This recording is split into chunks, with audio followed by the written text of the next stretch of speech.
Naam, tuko na Champez. Niambie mzee wangu. Kitambo sana. Mara ya mwisho nakumbuka ilikuwa mwaka 2023 kama ndio sikosea. Ilikuwa Power Gym. Baada pale ikawa tunakutana tu kwenye maeneo mengine ambayo sio ya mchezo wa boxing. Mambo yako vipi so far kuelekea kwenye hii fight ya Disemba 26?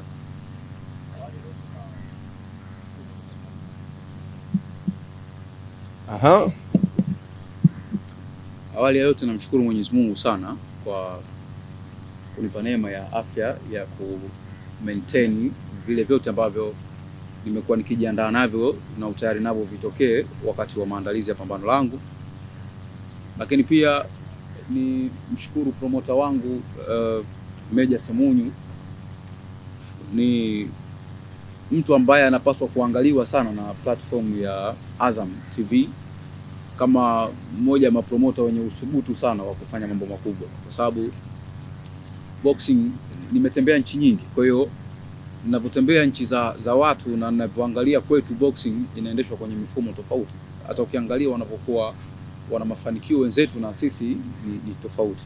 Kwa hiyo kuna wakati inanifanya kama nisione tija ya kuendelea kupigana nyumbani kulingana labda pengine na viwango vya malipo na thamani yangu na namna nilipo na ninapotaka kuwa. Kwa hiyo kwa promoter Semunyu kusubutu kufanya event yangu, maana yake amefanya kitu cha ujasiri sana ambacho siamini kama angeweza kukifanya kila promoter. Kwa hivyo nampa maua yake leo Meja Semunyu, na pia naomba Azam wamwekee nguvu sana ili asivunjike moyo, kwa sababu ana usubutu na dhamira yake ni kweli ni mfanyabiashara, lakini siku moja kupitia biashara yake anaweza kufanya Tanzania kuwa na wachezaji wakubwa wengi. Hassan Mwakinyo, zaidi ya mwaka umekaa bila pambano lolote. Moja kitu ambacho mtu yoyote anapoamka asubuhi akiwa kazi yake ni kazi fulani, anatamani aende akatimize majukumu yake. Na mara kadhaa umekuwa ukikiri kwamba hii mimi ndiyo kazi yangu na siwezi nikaiacha. Katika kipindi cha mwaka mzima, kipindi ambacho hauna fight yoyote, shughuli zako zilikuwa zinaenda vipi, hususan pale ambapo tunajua hii ndo kazi yako na ni kazi yako ambayo inafanya uchumi wako wa maisha ya kila siku yaweze kuwa vizuri? Well, kwa upande wangu tangu nimeingia kwenye career ya boxing, tangu nimeanza kucheza pambano la kwanza mpaka nilipofikia hapa, haijawahi kupita wiki nimekaa bila kufanya mazoezi. Nimekuwa nikiishi ndani ya hiyo nidhamu kila siku za maisha yangu. Na nataka kuapprove watu ndani ya Disemba 26 kwamba nimekosa platform ya kupigana, lakini sio kufanya mazoezi wala kulinda ubora wangu kila siku.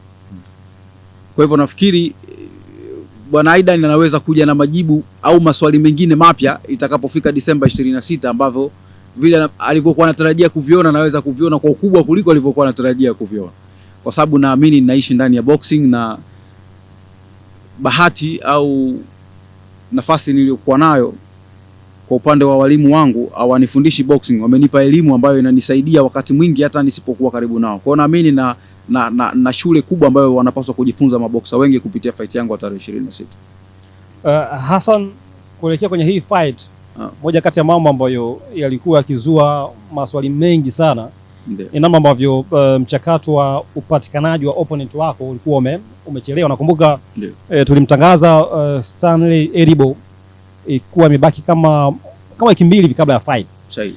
Nataka nifahamu of course kwenye boxing za kisasa, moja kati ya vitu muhimu katika maandalizi ya kwenye fight huwa ni kumfahamu mpinzani wako, style yake, tabia yake ya ulingoni, uimara wake, uzoefu wake. Lakini unachukua hii fight kuelekea Disemba 26 ukiwa umepata pengine pungufu ya wiki mbili za kumfahamu Stanley Eribo. Nataka nifahamu ulikuwa ukimfahamu before, sababu binafsi moja kati ya changamoto ambazo nilikutana nayo ni upatikanaji wa video zake. Kuna clip chache kama 3 au 2 ambazo ni fupi ambazo hazitoshi kupata taswira pana ya style yake. Nataka nifahamu kama ulikuwa unamfahamu, na kama ulikuwa unamfahamu ni kwa kiasi gani umeweza kujiandaa kuelekea kwenye hii fight pasina kupata picha kwa mapana yake ya mpinzani wako. Kitu kimoja cha msingi sana, unajua rekodi yangu inatisha kulingana na aina boxers ambao nimecheza nao na matokeo yao. Kwa hiyo wakati mwingine tunakosa wapinzani kwa sababu wengine wanataja hela nyingi kuliko bajeti ya uwezo wa promoter kwenye event. Mathalan promoter bajeti yake ni $10,000 kwa bondia, lakini unapata boxer ambaye anataka $25,000 ambayo iko nje ya bajeti ya promoter. Lakini mwingine anakuwa hana sifa zile tunazozitaka za $25,000 lakini anataka $10,000. Sasa wakati mwingine inachukua muda kwa sababu sio kitu kinachowezekana mara moja. Kwa hivyo hata mimi inanikata, lakini sio sababu unayoweza kuitumia kama kigezo cha kwamba nimeshindwa kuperform vizuri kwenye fight kwa sababu sijamsoma mpinzani wangu. Siamini katika hiyo binafsi. Na najiona mimi ni kama ardhi. Yaani hakuna binadamu atakayekuwa na uzito kiasi ambacho ataweza kutembea kwenye mgongo wa ardhi. Ninachoamini mimi boxing ni kama tuseme msanii wa maigizo ama filamu. Msanii mzuri ni yule ambaye anaweza kucheza pati za wasanii wote. Anaweza kucheza mtoto, anaweza kucheza babu, anaweza kucheza kaka. Kwa hivyo mimi ninapokuwa naingia ulingoni nakuwa na raundi ambazo naangalia aina ya uchezaji wa mtu, alafu nikishapata tiba ya madhaifu yake ndio naingia namna ambavyo naweza kukabiliana naye. Kwa hiyo mimi ni boxer ambaye hata nilipopata mechi ya Sam Eggington Uingereza nilipewa siku 4 tu baada ya mpinzani wake kuumia na ikaleta matokeo. Kwa hiyo binafsi siamini wala siwezi kutoa sababu yoyote ya msingi kusema kwamba kutokumsoma mtu au sijamuona muda mrefu inaweza ikafanya chochote. Afiche video, afiche kila kitu, madhali tutaonana ulingoni mimi na wewe, kisasi kitafanya ila adhari. Hivi karibuni nilipata nafasi ya kupitia ukurasa wako wa Instagram. Niliona umeposti picha ukiwa umemaliza sparring, bila shaka ilikuwa sparring session dhidi ya moja kati ya bondia ambayo ukimtazama ni Mjapan. Nataka nifahamu, na nikiangalia mazingira ile gym sio gym ambayo iko Tanzania. Kulikuwa na program ambazo ulizifanya nchini Japan. Na kama zilikuwepo ilikuwa ni specifically kwa ajili ya hii fight ama ni sehemu ya maisha yako kutoka na kwenda kushare maarifa ya mchezo na mataifa mengine? Nilitoka kwenda Japani kwa mwezi kasoro siku chache. Lakini lengo ilikuwa ni kuongeza protini ya vitu kuja katika hili pambano kwa sababu nataka kuonyesha sura mpya ya boxing Disemba 26 kulingana na kile ambacho watu wamezoea kukiona nyuma kwenye mapambano yangu mengine. Okay, kwa ilikuwa ni sehemu ya maisha yako ya kawaida ya kuwa unatoka, sio kwa sababu ya hii fight pekee yake? No. Ni kwa sababu ya hii fight. Kwa sababu ningeweza kwenda baada ya fight au kabla. Lakini ilipokuja muda huu nikaona ni wakati sahihi nitoke nikachanganye vitu kwa ajili ya kuleta ubora wa hiyo. Nafahamu ushapata nafasi ya kutembelea baadhi ya gym kubwa. Gym ya mtaa wa 5 ya kule Marekani ilikuwa ni Miami kule. Ambako nakumbuka ulipata nafasi ya kukutana na baadhi ya watu wakubwa kwenye mchezo wa boxing. Safari hii ni Japan. Kwa nini Japan? Na kipi hasa ambacho umekipata cha tofauti na baadhi ya safari nyingine ambazo zifanya Uingereza, Marekani na baadhi ya mataifa mengine kama Namibia pia ambako ushai kwenda? Japani nilikuwa natamani kujua kwa nini wana maboxer still sana. Kwa hivyo nikaenda kule nisome namna wanavyo train na misingi yao ya ufiti ni nini zaidi. Kwa hiyo nikajifunza nilivyobahatika kujifunza kwao na nikatofautisha na nchi nyingine, lakini pia nikajiweka kwenye position ambayo naweza kuwa bora kuliko wao kwa sababu nimeshajua yani kinachowafanya wao kuwa bora ni nini na athari ya boxing yao ni kitu gani wakikutana na watu wazuri. So nimegundua Japan ni katika nchi ambayo boxers wao wanatrainiwa sana kuwa fiti lakini sio kuwa na akili ya ngumi. Kwa hiyo wanakuwa na uwezo wa kuvumilia raundi nyingi zaidi lakini hawana maarifa ya kucheza boxing. Hassan Mwakinyo tupo naye hapa Champers One Time tarehe 26 pale Warehouse Masaki, Dar es Salaam.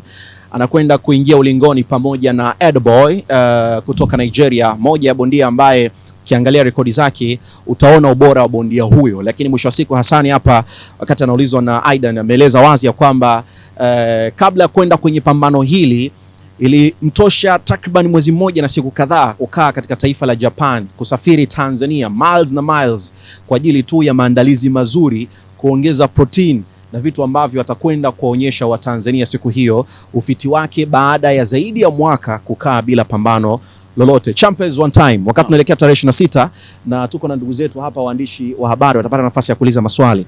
Lakini wapo baadhi ya Watanzania ambao wana wasiwasi mkubwa wa kukamilika na kutimia kwa fight hii kwa 100%. Ukiachana na mapambano mengine ambayo yapo zaidi ya 9 usiku huo wa tarehe 26, pambano lako likiwepo, wasiwasi mkubwa watu wapo nalo kwenye pambano la Hassan Mwakinyo kwamba je, tutamuona kweli Hassan Mwakinyo mpaka muda ambao unatakikana kwenye Vitasa Night hii hapa anaingia ulingoni? Lakini natamani pia utueleze, pamoja na kwamba ni wajibu wa promota mpinzani wako kufika nchini Tanzania na kuingia ulingoni, lakini wewe kama bondia ambaye unakwenda kupambana, uhakika wa mpinzani wako kufika hapa Tanzania, kuwepo hapa Tanzania, upo kwa asilimia ngapi? Kwa sababu watu wanakuamini wewe kama bondia na wanatamani wasikie kauli hii kutoka kwako. Nashukuru kwa hili swali ambalo limekuwa likizua mijadala sehemu nyingi, mara nyingi, nyakati nyingi tofauti. Binafsi mimi najaribu kufanya vitu vingine tofauti nje ya boxing kama sehemu ya kuingiza kipato kwenye maisha kwa sababu ya family na maisha yetu ya kawaida, au kuishi aina ya maisha tunayoyataka. Lakini kwa boxing kwenye maisha yangu ndio uwekezaji wangu mkubwa ambao kama nitakuwa nimepoteza umri wangu kufanya vitu vingi, basi nimepoteza umri wangu mwingi kwenye kuinyenyekea na kuipambania boxing. Kwa hivyo sifikiri kama kinaweza kuwa ni kitu cha busara kupata opportunity kubwa ya kufanya kitu mbele ya taifa, watu wanaokuamini, waloweka imani na nguvu zao kwako, kuja kuwa disappoint. Lakini mara nyingi kuna kuwa na sababu ambazo zinapelekea. Mimi nimeanza kuingia kwenye boxing Kashmiri. Wakati huo tunapigana Tanga, nilikuwa nikipigana raundi moja tunalipwa kila raundi 10,000. Leo nimeibadilisha boxing, nimefika hatua kila raundi moja mtu anapewa fight ya raundi 4 anataka 3,000,000. Kama huna hakulazimisha, anaendelea na shughuli zake.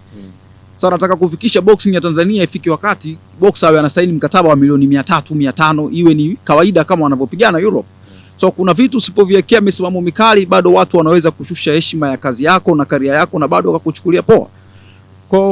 Na kama utanukuu maneno yangu ya awali, nimetoa shukrani za dhati kabisa kwa promoter Semuni kwa sababu nimefanya naye event hii nafikiri kama ni ya 4 ya 5 na hajawahi kunidisappoint mahali popote, kwa sababu ni mtu ana career yake, ana heshima yake, lakini pia yuko sehemu nzuri ambayo hawezi au hayuko tayari kuharibu career yake kwa namna yoyote.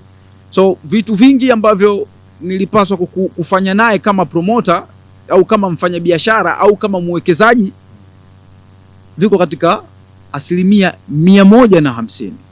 So kwa upande wangu mimi na yeye hatuna deni kwa sasa. Kwa hiyo kilichonitoa hapa kunipeleka Japani ilikuwa ni maandalizi makubwa ya kuja kuonyesha Disemba 26. Kwa hivyo nimekuja hapa nimejiandaa, na nitakuwa disappoint sana kama kutakuwa kuna chochote kitatokea Disemba 26 nisipigane. Maneno ya Hassan Mwakinyo ameyazungumza mengi. Sasa ni watoe tu hofu washabiki zangu ya kwamba nimejiandaa sana na nimekuwa nikijiandaa kwa maisha yangu yote kwa sababu ya nafasi kama hizi ambapo napata kuonyesha ukubwa wangu. Lakini pia kila Mtanzania anayo nafasi au sababu kuu 3 za kumfanya lazima aangalie pambano langu Disemba 26. Sababu kubwa ya kwanza, mimi ndio bondia pekee wa Tanzania namba 1. Sababu kubwa ya pili, ndio bondia pekee ambaye siwezi kuficha hisia zangu ninapoguswa na matatizo ya watu wengine, iwe katika jamii yangu au isiwe nje ya jamii yangu. Lakini jambo kubwa la 3, ni boxer pekee ambaye anatengeneza mianya itakayofungua njia za maboksa wengine kuheshimika career zao na kupata mafanikio makubwa.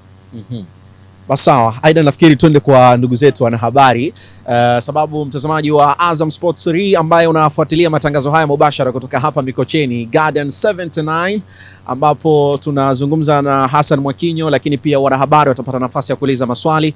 Na mimi hata wewe hapo ulipo nyumbani, una kitu ambacho unatamani kumuuliza Hassan Mwakinyo, unayo hiyo nafasi kupitia mitandao yetu ya kijamii at Azam TV huko at Azam Sports, ukauliza swali na sisi tukapata nafasi hapa ya kuuliza mubashara, na Hassan Mwakinyo yupo hapa atakujibu. Lakini wasiwasi mkubwa wa pambano hili, kwa kile ambacho nimemuuliza, ameliweka sawa ya kwamba matayarisho yake ni kile ambacho anakiamini ya kwamba anakwenda kupambana, uwekezaji uliofanyika na listen Babu Ali.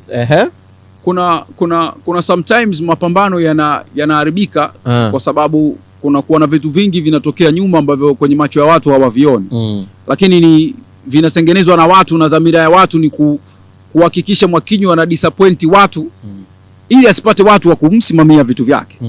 So wakati mwingine kuna sababu, na nyuma ya sababu kuna watu wanaozisababisha sababu hizo ili mapambano hayo yasifanye nini? Yasitokee kwa gharama kubwa. Kwa hiyo nilidhamiria ya kwamba sitakuwa tayari kuruhusu mtu yoyote achezee career yangu, na kama litatokea tena hili mara hii, ndo nitafanya jambo moja la kwanza ambalo litafanya kila mtu mpaka serikali ijue kama kuna watu wana akili mbaya. Kwa hiyo nilidhamiria kwa promoter yoyote au mtu yoyote atakayeleta sababu yoyote ya pambano langu kutokea, nitamuonyesha rangi yangu halisi ni ipi. Na nafikiri mpaka sasa tuko salama. Tusubiri tuone tarehe 26 upande wa pili wa rangi ya Mwakinyo utaonekana. Nipo na ndugu zangu wana habari. Jamani, naamini kabisa tuko vizuri na tunathamini sana muda wenu na wakati wenu, la huu ndio muda wenu ambao tunatamani kupata maswali kwa niaba ya Watanzania ambao wanafuatilia matangazo haya mubashara kupitia Azam Sport 3 kwa Hassan Mwakinyo, na ambaye tunaomba atakaye kuwa na swali atasogea hapa, tutamuuliza swali Hassan Mwakinyo. Tutaanza kupokea maswali mawili atajibu, tutaenda hivyo. Kwa hiyo kwa ambaye ana swali namkaribisha, karibu sana. Mwenye swali tafadhali, karibu, utajitambulisha jina lako na unatokea chombo gani, na moja kwa moja utapeleka swali lako kwa Hassan Mwakinyo. Kumbuka ni kuelekea tarehe 26. Naitwa Latifa Anafi, natokea Ava TV. Ni kwa muda mrefu hatuja kuona ukipanda ulingoni Hassan Mwakinyo. Kwanza utuambie mashabiki zako unawaambia kitu gani ama unawaahidi nini cha tofauti kuelekea pambano hilo? Lakini pia umezungumzia kuhusiana na maandalizi kule Japan. Ungetuambia pia ulijiandaa kwa muda gani ili kuhakikisha tunakwenda kufanya vizuri kwenye pambano hili? La tatu, naruhusiwa? La tatu, umezungumza kwamba maslahi mazuri ambayo umepata kutoka kwa promoter, lakini tungetamani zaidi utuweke wazi ni thamani gani ama ni pesa kiasi gani ambayo utakwenda kuipata utakaposhinda pambano hilo. Asante sana. Haya, kwa sababu ameuliza maswali matatu ili kuepuka kusahaulika, tungependa ungeyajibu hayo, alafu kisha atapata nafasi ya mwanahabari mwingine kuuliza na kuendelea. Karibu. Swali la kwanza ilikuwa nini? Unawaahidi nini? Yes. Nachoomba washabiki zangu na Watanzania na mahali pote pale ambapo wanaguswa na mimi, wajieke karibu na runinga zao katika ambao hawataweza kufika, na watakaoweza kufika wafike, kwa sababu nafikiri nimeshakuwa nikifanya interview nyingi sana na mpaka leo naongea na nitaendelea kuongea, lakini Disemba 26 itahalalisha ukubwa wangu na thamani yangu kuitwa Tanzania One itakuwa ni ipi mbele ya macho ya watu. Lakini la pili, Japani sikukaa sana, na kukaa Japani hakunifanyi kuendelea kuwa bora, kwa sababu tayari nimeshajeka katika hiyo platform na nimekuwa bora wakati wote wa maisha yangu. Kwa hivyo bado niko katika uimara wangu ule na discipline ile ya kuhakikisha kwamba naendelea kumaintain kuwa Tanzania One mpaka nitakapomaliza career yangu. Hicho labda naweza kukuhakikishia. Lakini la tatu, nafikiri anapaswa kukujibu promoter. Utamfuata Meja Samunyu pale umuulize, lakini naweza kuwa ndio bondia expensive zaidi Tanzania kuliko wote. Bila shaka amekujibu maswali yako matatu. Haya, karibu sana. Shukrani. Kwa majina anaitwa Hamadi Kombo, natokea Bongo Boxing na Peak Time pia.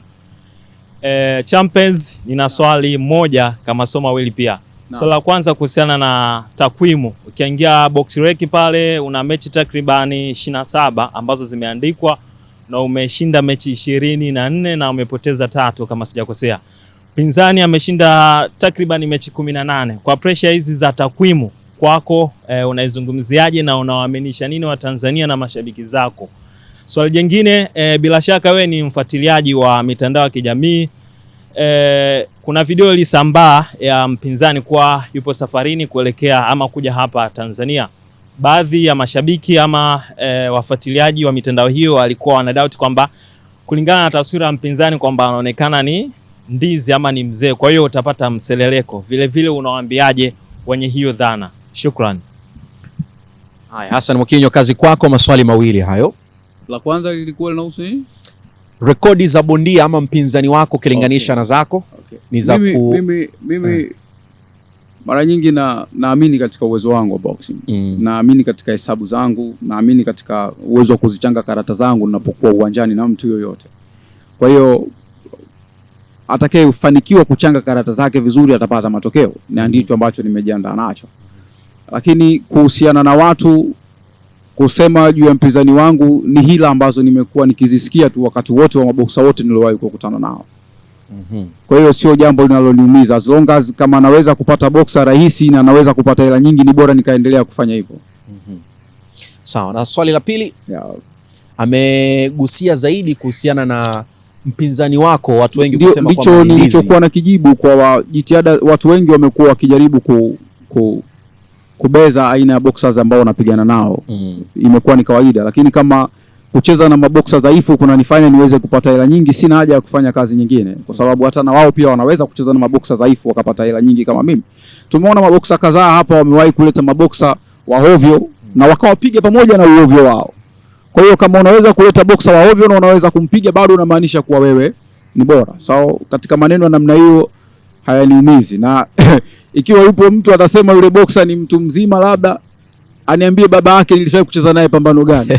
Salamu alaykum. Kwani nini Hassan kinachofanya mpaka baadhi ya watu wanaona unaletewa mabondia ndizi? Ni kutokana na ushindi wako ama sababu ni hiyo? Ni nature tu ya boxers duniani. Kwa sababu hata Crawford, wewe mapambano mengi ambayo alikuwa anapigana yanakuwa tough, lakini anaonekana anapata maboksa rahisi. Lakini hii ni uwezo nafsi, kwa sababu kuna aina boxers wana uwezo wa kufanya mechi ngumu ikaonekana kuwa nyepesi. Kwa hiyo ikafanya kila mtu akaona kwamba kapata boksa rahisi. Sio rahisi, ni uwezo ule wa kuweza kumtoa mtu kule alipo kumleta kwako. Sio kitu rahisi. Kwa hiyo ni uwezo binafsi ambayo sifikiri katika wapinzani wangu wengi kwenye boxing wanacho hicho kitu. Boxers wote ambao wamekuwa wakijilinganisha viwango sawa na mimi, hakuna hata mmoja ambaye anaweza kucheza na maboksa niliocheza nao mimi akampiga KO round ya 5. Mimi ndio boksa pekee ambaye naweza nikaamua na kupiga raundi ya 5 na nikakupiga raundi ya 5.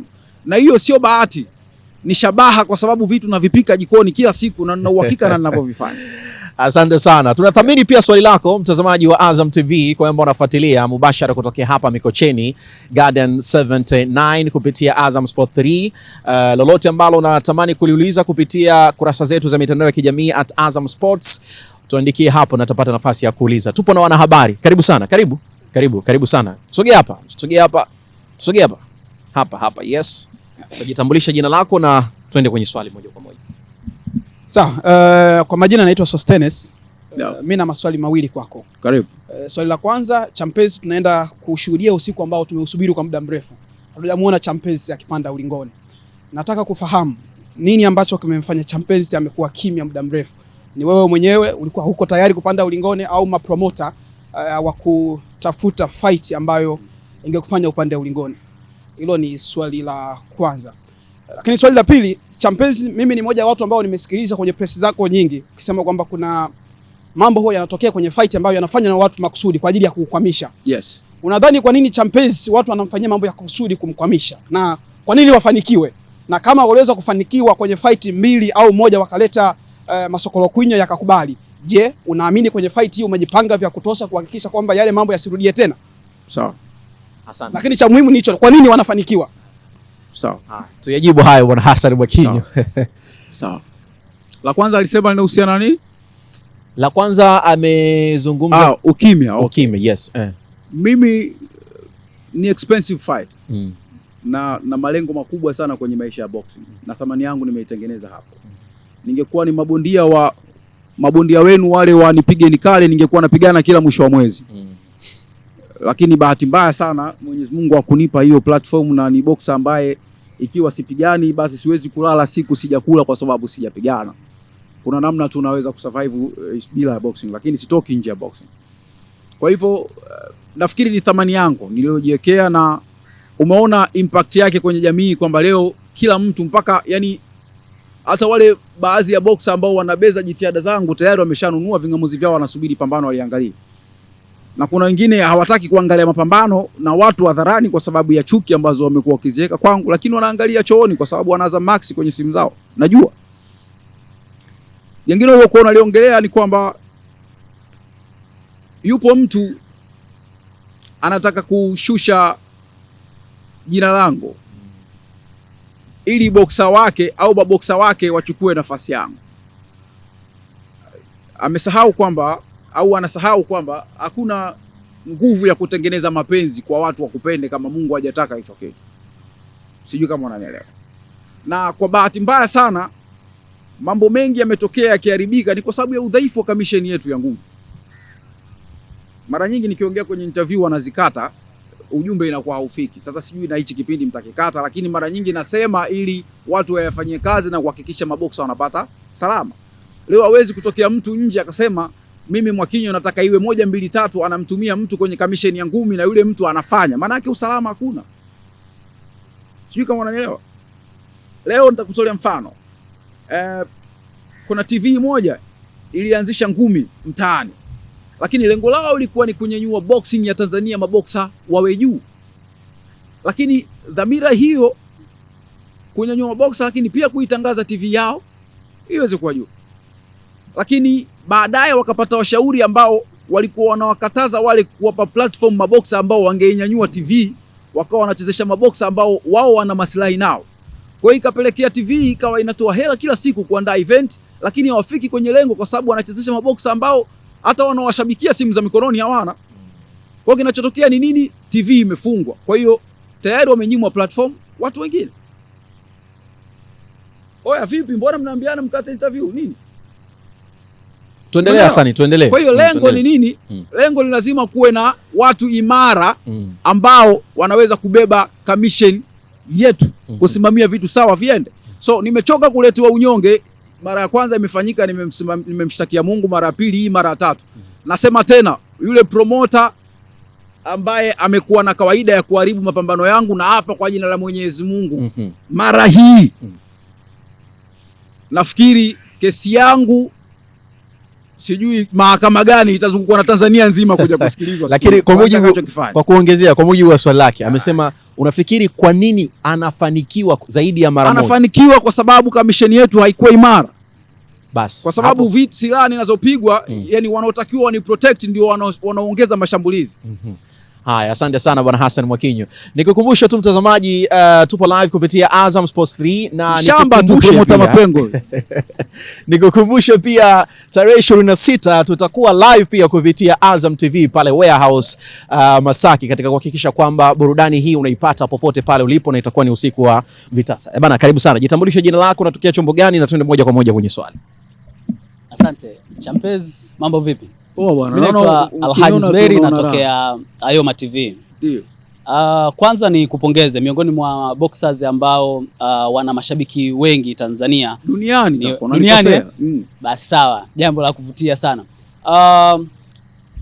Tumezungumzia kuhusiana na mpinzani wako na namna ambavyo comments zimekuwa nyingi mitandaoni kulingana na muonekano wake. Swali langu la kwanza, huwa unazingatia nini kumkubali mpinzani? Yani promoter anakuletea kwamba tutakwenda kwenye fight, mpinzani wetu ni huyu, wewe huwa unazingatia nini mpaka ukubali aina mpinzani? Swali langu la kwanza. Lakini la pili, umezungumzia namna ya kuiamsha na kuitengenezea thamani boxing Tanzania, na hapa tumetoka kuzungumza namna ambavyo kuna vikwazo vingi vinatokea vya namna hiyo. Nadhani itawezekana kiasi gani kwa Champez mpaka kuifanya boxing ya Tanzania iwe juu zaidi kama ambavyo wewe mwenyewe anatamani, ukizingatia kwamba wapo vijana wengi ambao wanakuwa alafu wanaona pia kwenye boxing brothers zao ambao wamewatangulia wana makundi na tofauti, mapromoter wana makundi, vitu kama hivyo, wao wanapata picha gani na umejiandaje kwenye hilo? Unapokuwa na jitihada kubwa ya kutaka kufika mahali popote, hasa kwenye michezo, usiwe na upande. Yani usifate mabifu. Wewe kama uko fiti, kazania ndoto zako tu, watu watakupenda kwa kile unachokifanya. Yani tukija kwenye uhalisia na maisha, hamna mtu anayetaka kuniona wala kulisikia jina langu. Lakini kwa sababu ndio boxer pekee ninayetajwa Tanzania, kwa hiyo hakuna namna utanikwepa. Hata kama utakuwa unafanya interview na mimi, kamera umeiweka sawa, sura inaangalia pembeni, lakini utafanya kwa sababu ndio boxer pekee tajika. Lakini kwa nini nimekuwa hapo? Ni kwa sababu ya discipline na kujua nini ninachotaka kufanya, na nakaza sana kwa sababu najua nikianguka hapa ndo tutakuwa nimewapa watu maneno ya kusema. Kwa hiyo tutafika. Najua ni ngumu, lakini tutafika, na hivi vita tuendelee navyo. Wale ambao wamekuwa wakiweka nguvu kunipiga vita wasiache, kwa sababu wao ndo wananipa nguvu na spidi ya kukaza zaidi. Huwezi kunifundisha mapambano, nishaweza kupigana alafu unaniomba msamaha tuache. Mimi mwili unaniwasha. Tuendeleeni. Safari bado ndefu na bado nahitaji watu kama hao wengi zaidi, kwa sababu ndo wananifanya nikaze zaidi. Jingine ameuliza kuhusiana, unazingatia nini pale ambapo mtu anakuletea bondia unamkubali? Nazingatia sana rekodi ya mchezaji.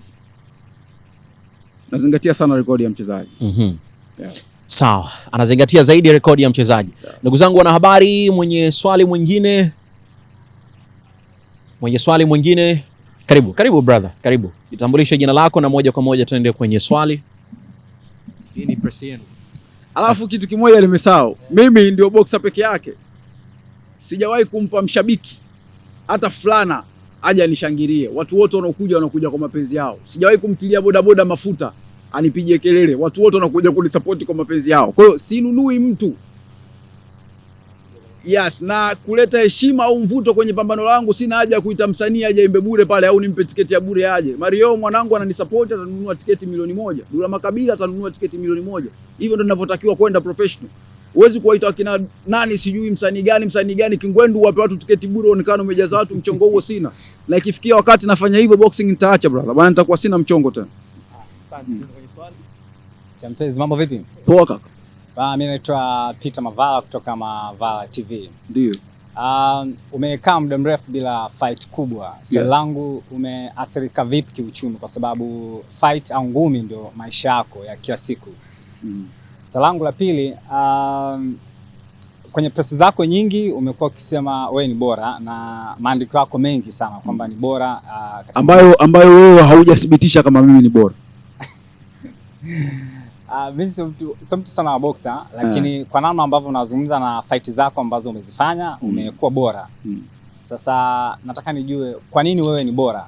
Tuna maboxer wengi ambao wapo Tanzania, na kipindi ambacho wewe ulikuwa upigi boxer walikuwa na mashindano mengi alikuwepo, na umekuwa ukisema wewe ni bora. Nataka tuthibitishie kwa nini wewe ni bora kuliko cha kuthibitisha ubora wangu ni Disemba 26. Disemba 26 kwa sababu nitaongea sana afu haitaleta maana, kwa sababu bado hatujafika ile siku. Ikifika Disemba 26 alafu mtafanya interview na mpinzani wangu kulingana na vyovyote matokeo atakavyokuwa, alafu mtamwambia namna gani alikuwa na feel ninavyofanya massage ya mwili wake. Sawa. Lakini ameuliza pia swali la kwanza ya kwamba umeathirika vipi kiuchumi ngalo umekaa zaidi ya mwaka. Mimi sijaathirika kiuchumi, kwa sababu boxing kwa mwaka kwenye level zetu unaweza kupigana mara 3 au mara 4. Lakini kwenye mwaka kuna miezi 12. So utakuwa unategemea upigane ndio ule. Sawa. Hayo ni majibu ya Hassan Mwakinyo, ambapo anapata nafasi ya kuulizwa maswali na wanahabari kutoka vyombo mbalimbali vya habari, lakini pia mtazamaji wa Azam TV kupitia Azam Sports 3 popote pale ulipo. Nawe pia tumekupa nafasi hiyo ya kuweza kuuliza swali kupitia mitandao yetu ya kijamii @Azam Sports. Chochote ambacho uko nacho unaweza kauliza, nasi tukauliza pia kwa niaba yako. Lakini hii ni safari ya kuelekea Desemba 26 Warehouse Masaki, hapa katika jiji la Dar es Salaam. Hassan Mwakinyo akipambana na Edo Boy kutoka Nigeria. Bwana Aidan, umemsikia Hassan? Maswali umeyasikia? Hebu unalipi la kuongeza la ziada ndugu yangu? Nianzie hapo kwenye huo mjadala ambao mmoja kati ya waandishi aliuanzisha kuhusu undizi sio wa wapinzani wa Mwakinyo, kama ambavyo yeye alitumia hiyo lugha, lakini kuweka record sawa kwa faida pia ya watazamaji wetu na watumiaji wetu ambao hudhuria vitasa.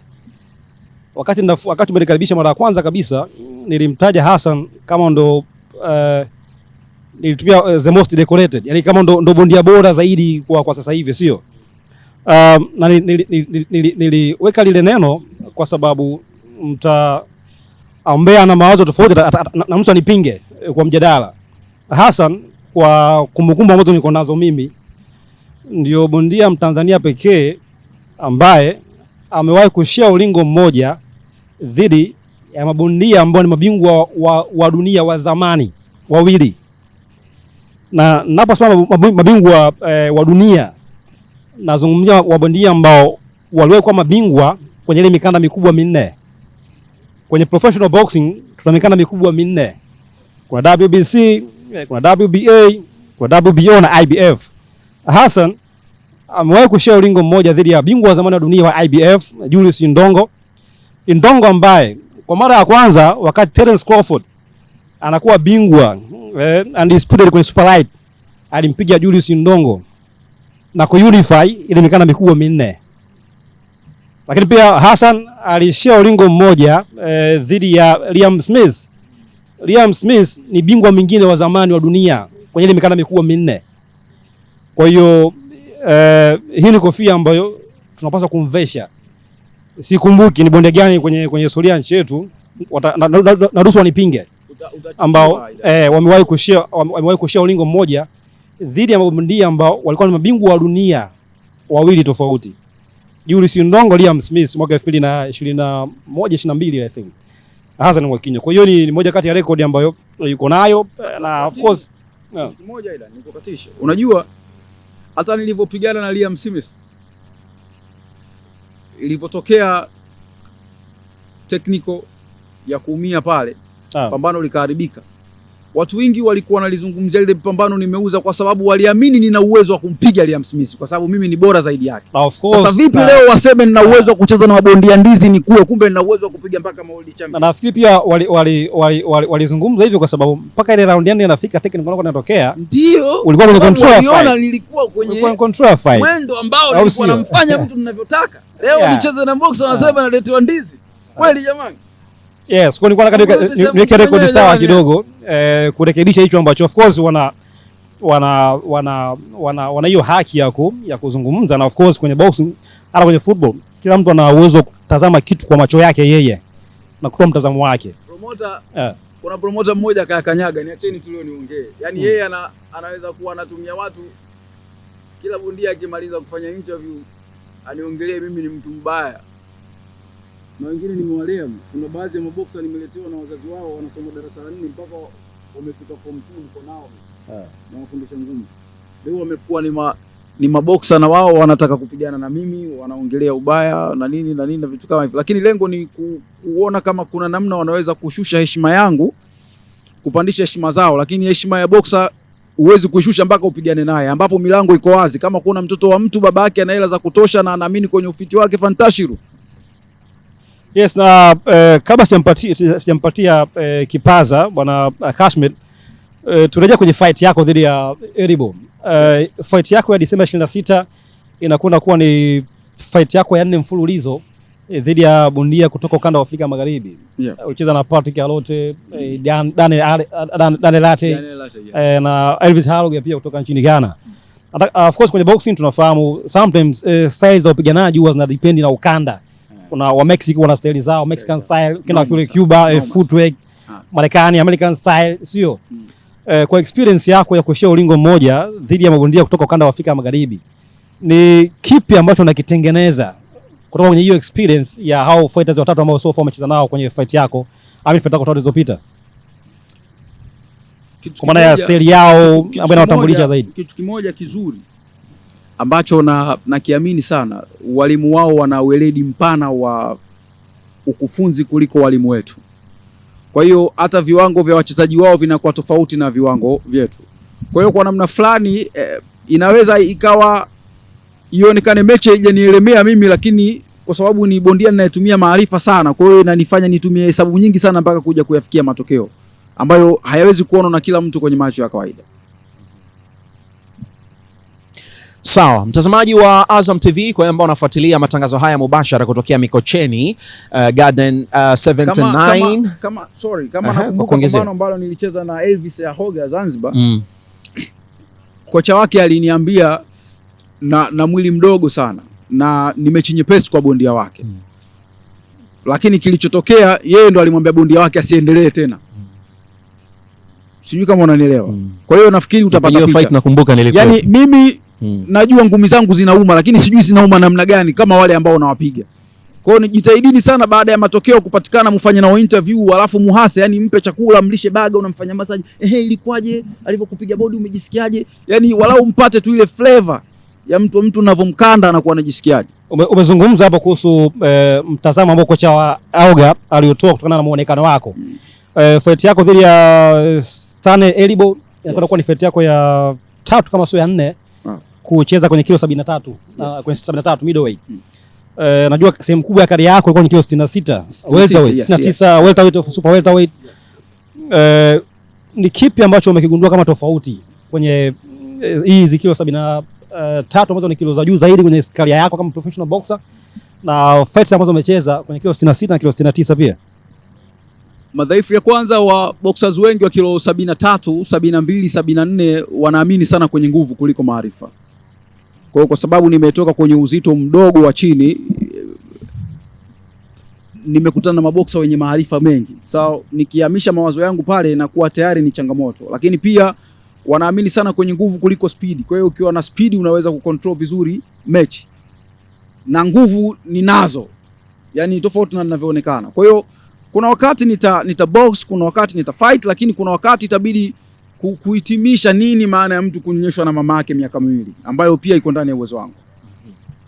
Sawa, ni kukumbusha kwamba tulipata nafasi na kukupa wewe pia nafasi ambao unafuatilia Azam Sport 3 muda huu, ya kwamba si tu wana habari ambao wanawakilisha kundi kubwa la Watanzania kumuuliza Hassan Mwakinyo maswali, lakini hata wewe pia unayo nafasi ya kuuliza swali, na yupo mtazamaji ambaye ameuliza swali bwana Hassan Mwakinyo ya kwamba Tanzania na vita ya Nigeria bado ni endelevu. Jana tumeshuhudia katika kundi linalotuweka pamoja Nigeria, Tunis na Uganda na Tanzania kwenye michuano ya AFCON.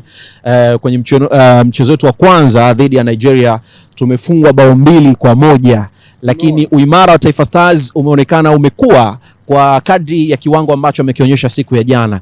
Tunaizungumzia tarehe 26 ambapo Hassan Mwakinyo anakwenda kupigana na Nigeria. Namna gani utakwenda kutoa kimasomaso? Swali kutoka kwa mtazamaji.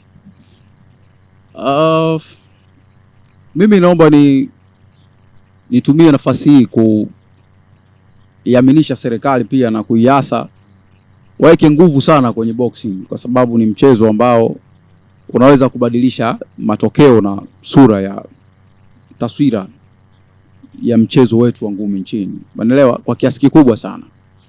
Tumekuwa na hiyo changamoto sana ya kwamba tunasapotiwa, lakini kuna kusapotiwa kama mchezo unaopewa kipaumbele, afu kuna kupewa tafu kwa sababu ni mchezo ambao upo nchini na hakuna jinsi. Kwa sisi tunapewa tafu lakini hatupati support kamili, ambayo nilikuwa naomba watu wanaoshika wizara waone umuhimu wa kuiwekea mazingira mazuri boxing kufika international level. Niliona posti moja kutoka kwa Ali Kamwe, aliniambia ndugu yangu, jamaa wametupiga hawa, lakini tunaomba utufute machozi, kwa maana ya kumshikisha adabu jamaa. Sasa kuna watu wanatamani kuona ukimya wangu kwenye boxing nimejifunza nini, walau tupigane hata raundi 7, 8, 9. Lakini kuna watu wengine wanasema kwa sababu wao wametufunga mpige aumie. Sasa hata na mimi nimekaa muda mrefu sana kufanya mazoezi, muda mwingi, kwa na vitu vingi ambavyo natamani kuviachieve kwenye fight, watu wajue kama boxing yangu nimejifunza vitu vingi vya namna gani. Kwa hiyo litakwenda kuwa pambano zuri sana, kwa sababu na vitu vingi sana vya kuonyesha, na hamu ya washabiki wangu wapate kile ambacho wamekikosa kwa muda mrefu. Hassan Mwakinyo, nikushukuru sana, lakini wakati tunamalizia, natamani uzungumzie neno lako la mwisho kwa Watanzania kuelekea tarehe 26. Lakini pamoja na kwamba na wewe ni bondia ambao unapanda ulingoni siku hiyo, yapo mapambano kadhaa ambayo yataanza kuingia ulingoni. Pambano gani ambalo wewe binafsi una shauku wa kulishuhudia siku hiyo kabla pambano lako, sababu na wewe pia ni mashabiki ya mabondia wengine hapa Tanzania? Mimi pambano ambalo na sikilizia sana ni la Furahisha, Ahmad Furahisha. Kuna kitu kimoja kuhusu Ahmad Furahisha, sijui kama yeye mwenyewe anakumbuka, lakini itakuwa amesahau. Mwaka 2015-16 nilikwenda kupigana ngumi za amateur JKT Mgulani. Katika ile klabu ya boxing tulikuwa maboksa kama 200 na kitu hivi. Tulikuwa tunafanya mazoezi pale ya Shadow pale stadium. Wakati huo mimi nilikuwa ni mgeni na kama siku ya pili pale club. Lakini nilivyokuwa napiga shadow boxing katikati, shadow boxing yangu ilikuwa ina sura tofauti na maboksa wote pale. Kwa Ahmad Furahisha akaniambia, brother, yani ninavyokuona wewe boxing yako iko tofauti na sisi wote. Sasa hebu toka hapa katika hili genge la watu, nenda kafanye pale peke yako ili makocha wakuone, kwa sababu hapa tumekuficha, hawaoni ambacho mimi nakiona. Sogea mpaka pale, alafu wewe utaniambia kitakachotokea.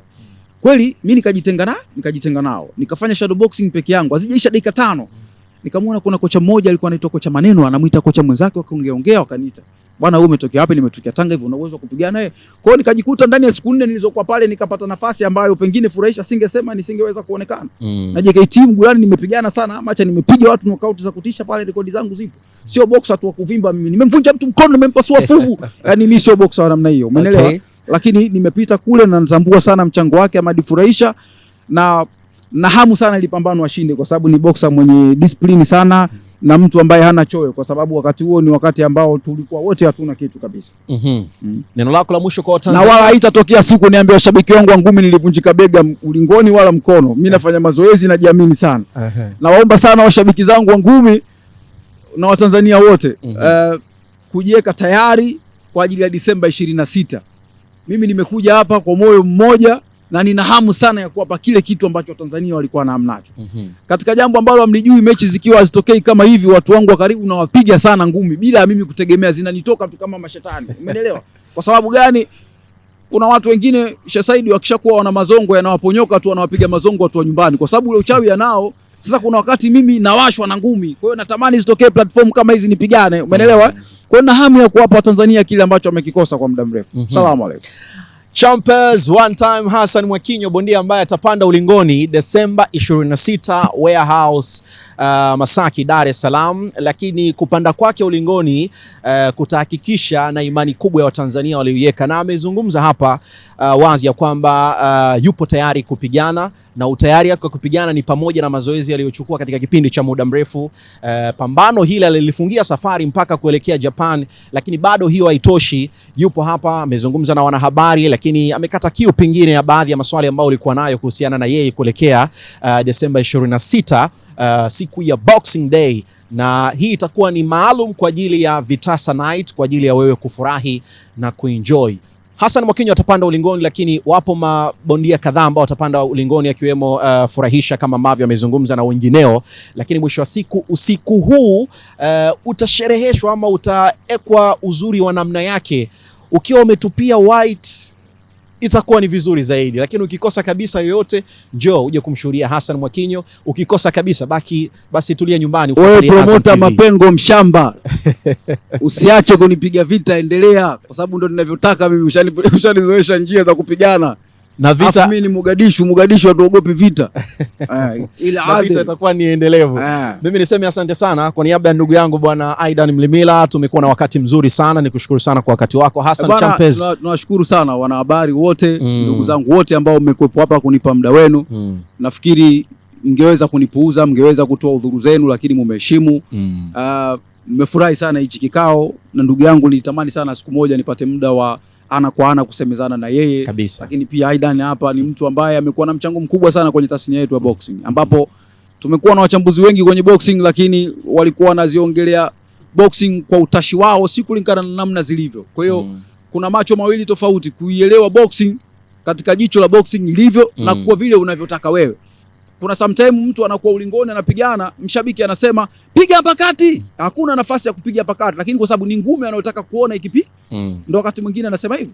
Lakini kuna mtu anataka ipigwe hapa kati katika sehemu ambayo ameiona nafasi hapa kati, na ukipiga kweli kaleta matokeo. Wakati wa nyuma nimewahi kuona wachambuzi fulani, mtu yuko kwenye uchambuzi anasema umeona kama bondia huyu, asa huyu ingekuwa wakati wangu pale ingekuwa nimepiga mbavu ya huku, mechi imeisha. Lakini hawapi watu kusikia kile kitu ambacho yule anatakiwa kukifanya au anakifanya kwa wakati ule. So Aidan amekuwa ni mchambuzi ambaye anaielewa boxing na maana yake, na nafarijika sana kuwa niko ulingoni na yeye yuko nyuma yangu kuambia watu kile ninachokifanya, kwa sababu ni mtu ambaye anaweza kuzitafsiri hisia za watu kwa vitendo, kuzigeuza maneno kwa wasikilizaji. Asante sana bwana Aidan, nipokea maua yako, ni maua mazuri sana. Na kabla ya sani na mimi nilikwambia kabla tujaenda kwenye mahojiano, kwa hiyo ni jambo zuri sana na mashahidi ni wengi ambao wanafuatilia na Gilbert popote alipo pia tumpe maua yake kabisa, tumpe maua yake. Mambo ya mtu amekufa tunaanza kukaa pembeni, jamali kwa mchango sana, tunapost Instagram, mambo yale hakuna. Mwambieni mtu akiwa hai, ili kama kuna jitihada ndogo au jitihada kubwa mambo yaweze kuwa mazuri zaidi. Asante sana. Captain Semunyo amesema yeye yes. Bwana Edo Boy ama Stanley Eribo yupo hapa Tanzania na wasiwasi hakuna, pambano litakuwepo tarehe 26. Captain Semunyo Mapengo akituletea miayusho ndio tukampeke sana wanahabari kwa wote ambao kuja mahala hapa. Lakini pia nikushukuru sana mtazamaji wa Azam TV kupitia Azam Sport 3 na wote ambao wameshiriki kwenye mchakato hiki ambacho kilichokuwa kinaendelea kutoka hapa Mikocheni Garden 79. Asante sana, endelea kusalia na Azam TV. Mimi ni Ali Kashmiri, unionapo kuna jambo na kama utafika utaniona. Nikutakia wakati mwema.